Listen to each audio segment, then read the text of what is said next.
Magandang hapon po sa inyong lahat. Magbabalik ulit tayo dito sa ating libangan guys. Yan pangulikta ng barya. Kaya ako tayo nandito ay magbibigay ng kanilang mga presyo sa ating mga online selling. Isa naman tayong kolektor guys. Magandang hapon po sa inyong lahat. Mayroon tayong pag-usapan guys na barya.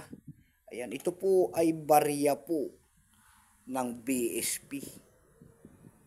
Ayan, year 2009. Ayan. Ni Dr. Jose Rizal po. Pagkatalikod naman po makikita nyo ang year 1998, 1993 ang pagtatag ng ating Bangko Sentral, hindi Catwheel po. Ayan. Ang Catwheel po yan po, ang tinatawag nilang Catwheel, yung pabilog na yan. Catwheel yan. Diyan po bumabase ang ating mga kolektor kung anong reverse uday ang isang coins guys. At magandang hapon po sa inyo lahat. Yan ito ang ating pag-uusapan. Tignan natin ang kanyang presyo. Pero bago yan, nabubulol na. Pero bago yan, tayo magpapasalamat muna sa lahat ng masugid na tagapagsubaybay dito sa aking YouTube channel, lalo-lalo na ang aking mga subscriber dyan. Magandang hapon po. Maraming salamat din po sa mga nanonood dyan sa aking FB page. Lahat po na nakapalo sa aking FB page. Thank you so much sa inyo lahat. Mabuhay po kayo and God bless. Ayan, maraming salamat po dyan, mga manonood ko po. Yun naman po sanang hindi nakapag-subscribe dito sa aking YouTube channel. Anyayaan ko lang sana kahit malaking tulong na po o bagay ang inyong magagawa. Tulad ng pagpindot ng ating subscribe button, like and share para ma-update ko naman kayo sa mga bago ko pang ilalabas na video about coins. Ayan. Ayan po ang ating pag-uusapan year 2009. Ayan, ng ni Dr. Jose Rizal, 1 peso po. Ayan, nagsimula ang years nito guys mula year 1995 hanggang 2017. Ang hard to find po rito ay year 2005. Yung 2005 nito guys, nagkakapresyo yan ng 300 pesos.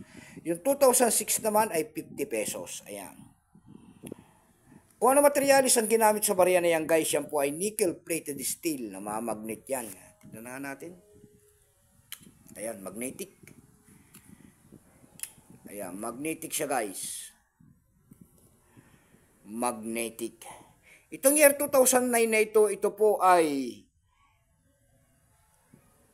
14%. Ayan, 14% guys ito. Kung tawagin ito ay bold letters, reverse die 1. Ayan. May presya-presya na rin po yan doon sa ating lumista. Ayan, binigyan na po ng presyo ng ating mga kolektor. Ayan, yung kanyang extra fine po ay 14 pesos. Yung kanyang almost circulated 14. Wala pa po may pakita ng ating Bangko Sentral sa barya na ito kung ilang piraso po ang ginawa. Kasi nga ito po ay ating ginagamit pa. Ayan. Ginagamit pa natin. Dako tayo sa kanyang presyo guys. Ayan. Excuse me po. Doon sa ating ebay.com guys, meron tayo nakita nagbebenta nito ng $12.93. Ayan, ganyan siya. Ganyan na ang kanyang presyo. $12.93. Ayan. Meron na rin tayo nakita doon nagbebenta nito ng $5.43. Meron naman tayo nakita doon na pangatlong presyo po na $4.50.